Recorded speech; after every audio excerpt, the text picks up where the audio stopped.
Hello, आप सभी देशवासियों को हाथ जोड़ के प्रणाम।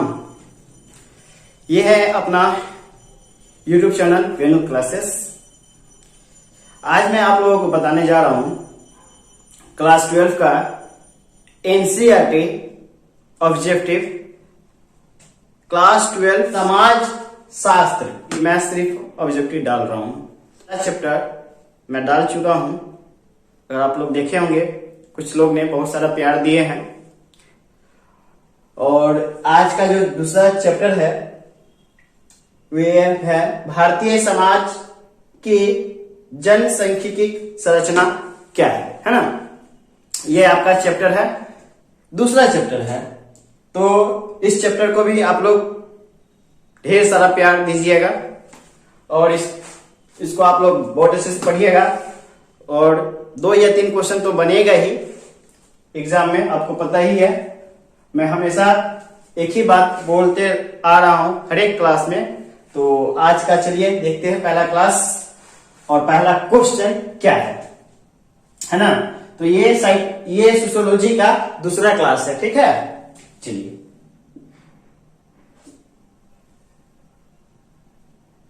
माल्थस के जनसंख्या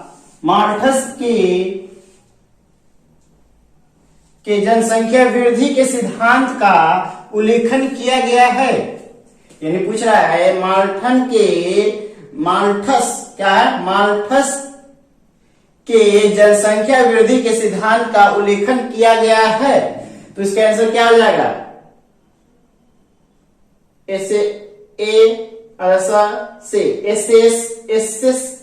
assess on population,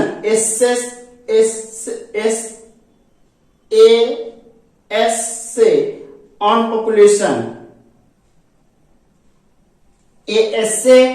on population. तो इसका आंसर यही हो जाएगा, ठीक है। दूसरा क्वेश्चन है शहरों तथा कस्बों में परिवार संबंधित आंकड़ों की सूचना देनी होती है। तो क्या आ जाएगा इसका आंसर? नगर निगम के कार्यालय है ना, नगर निगम के कार्यालय, ठीक है। तीसरा क्वेश्चन है भारत का जनसंख्या वृद्धि में विश्व का स्थान है। यानी भारत का जनसंख्या वृद्धि में विश्व में कौन सा स्थान है, ये ना क्वेश्चन है। तो भारत का क्या है? दूसरा स्थान भारत का है। और पहला किसका है? दूसरा स्थान भारत का है, भारत का। और पहला आप सभी को पता होगा चीन का है ना। यानी पहला चीन और दूसरा भारत, है ना, जनसंख्या वृद्धि में। अब देखिए चौथा क्वेश्चन जो है बहुत मजेदार क्वेश्चन है। आपको याद होगा कोई वीडियो में मैं बताया था इन्फ्लुएंजा महामारी के बारे में, है ना। तो आज इन्फ्लुएंजा महामारी आपके सामने आ गया है ना। इन्फ्लुएंजा नामक महामारी ने अपना प्रकोप दिखाया था वर्ष, यानी इन्फ्लुएंजा नामक महामारी ने अपना प्रकोप दिखाया था। यानी इन्फ्लुएंजा बीमारी आया था तो ये अपना प्रकोप दिखाया था। जैसे अभी कोरोना वायरस आया था तो अपना दिखा दिया था ना, नौटंकी, है ना, अपना दम पूरा दिखा दिया था ना। तो लोगों को तो दम दिखाया है ना। तो कोरोना का वैक्सीन जैसे ले रहे हैं लोग, उसी प्रकार से इन्फ्लुएंजा आया था। कब आया था जानते हैं? इन्फ्लुएंजा कब आया था? 1918 से 1919 तक में, है ना।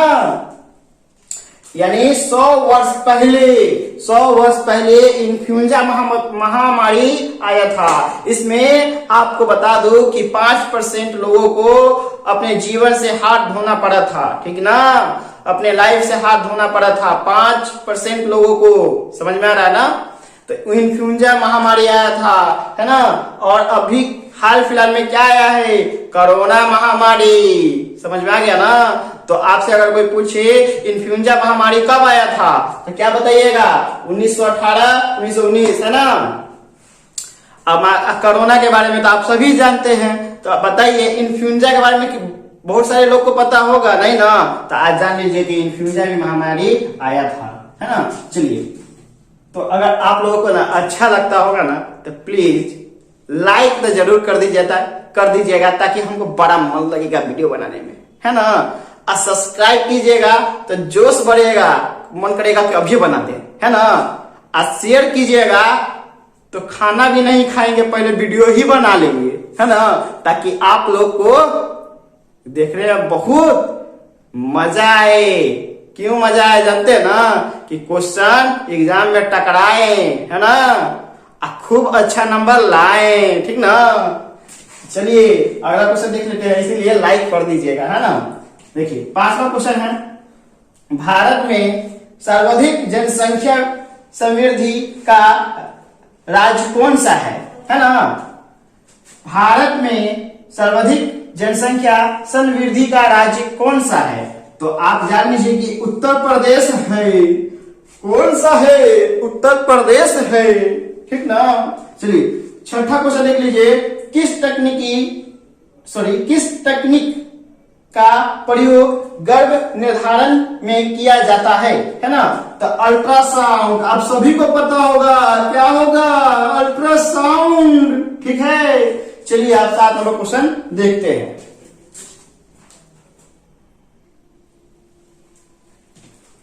देखिए 7 नंबर क्वेश्चन है, आपातकाल के बाद राष्ट्रीय परिवार नियोजन कार्यक्रम का बदला हुआ नाम है, तो क्या है देख लीजिए, राष्ट्रीय परिवार कल्याण कार्यक्रम। क्या नाम बदल के आ गया, राष्ट्रीय परिवार कल्याण कार्यक्रम, ठीक ना। 8 नंबर क्वेश्चन देखिए, 8 सन 1951 की जनगणना के समय भारत की कुल जनसंख्या थी, देखिए यहाँ कुल 2 बार लिखा गया है तो एक क्या होगा, कुल जनसंख्या थी, है ना, तो क्या हो जाएगा, लगभग 36 करोड़। किससे, 1951 के समय, 1951 के समय कितना था, 36 करोड़ था। और अभी कितना है भारत का जनसंख्या, कितना है, तो अभी है जान लीजिए 135 करोड़, है ना। आप जान लीजिए 9 नंबर क्वेश्चन, सन 2021 की जनसंख्या के अनुसार, सन 2001 की जनसंख्या के अनुसार क्या बोलिएगा, सन 2001 की जनसंख्या के अनुसार भारत में लोगों की औसत आयु क्या है ना। तो 65 वर्ष, कितना हो भैया, 65 वर्ष, 65 ईयर, ठीक है। 10 नंबर क्वेश्चन देखिए, निम्नांकित में से कौन सी एक दशा भारत में जनसंख्या वृद्धि का कारण नहीं है ना। तो स्थान परिवर्तन की प्रवृत्ति, क्या है आंसर क्या है, स्थान परिवर्तन की प्रवृत्ति। 11 नंबर देखिए जरा, यदि कृत्रिम साधनों के द्वारा जनसंख्या वृद्धि को नहीं रोका जाता तो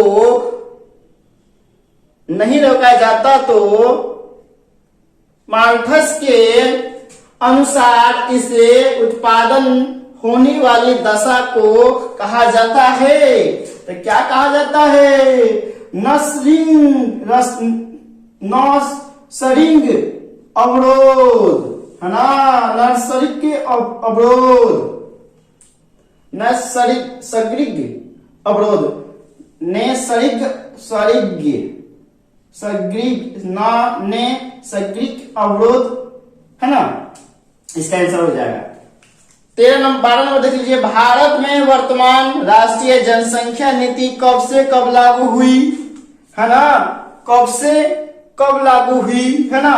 भारत में वर्तमान राष्ट्रीय जनसंख्या नीति कब से लागू हुई, तो 2000 से लागू हुई, है ना। तो इसमें 12 क्वेश्चन हो गया, आगे बताते हैं।